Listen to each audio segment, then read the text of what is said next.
What's going on, guys? So there's been a lot of talk recently online of whether or not Christians should celebrate Halloween. And on the topic of Halloween, I think there's multiple things we kind of need to address. So first, let's talk about the origins of Halloween. The earliest pagan roots of Halloween come from the Celtic festival of Samhain, which was the end of the harvest season, and they believed that on the night of October 31st, spirits could enter Earth because of some kind of dark transition into winter. They left out food, drink, and would try to ward off the spirits, and these customs later shaped things such as costume wearing.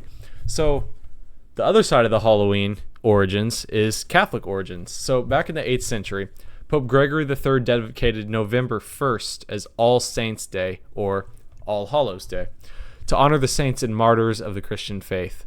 So the evening before became known as All Hallows' Eve, which was later shortened into the name Halloween. So the blending of pagan festivities and Christian observances of that day are what we became to know as Halloween today, the holiday. Now let's talk modernized Halloween. So Halloween has become very secularized, with its focus being on horror, gore, the occult, demons, and partying. Now, not all traditions are inherently evil, obviously. For example, yes, you as a Christian, you can pass out candy to trick-or-treaters. Your kids can put on costumes and have fun. Yes, of course, you can carve pumpkins and put out fun decorations. Obviously, this stuff is harmless. But what we need to do is be careful. As Christians, discern your celebrating of Halloween.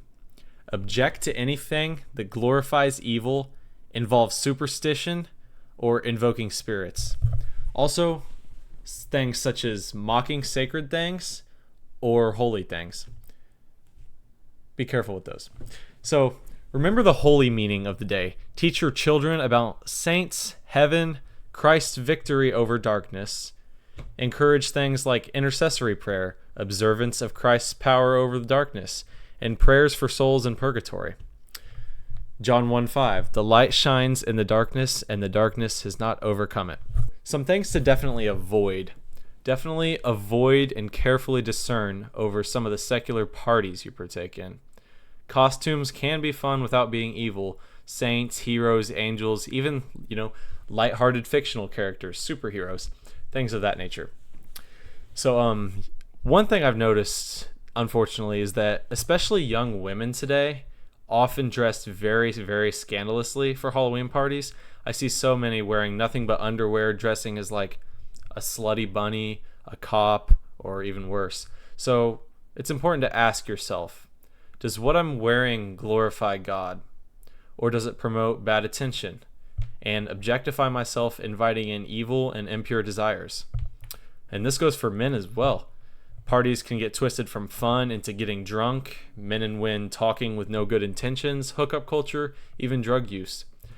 Catechism 2116 warns against participating in anything that invites occult or demonic influence. As Christians, you can participate in Halloween, but be careful. Test everything and hold fast to what is good. And that's from Thessalonians 5:21. God bless.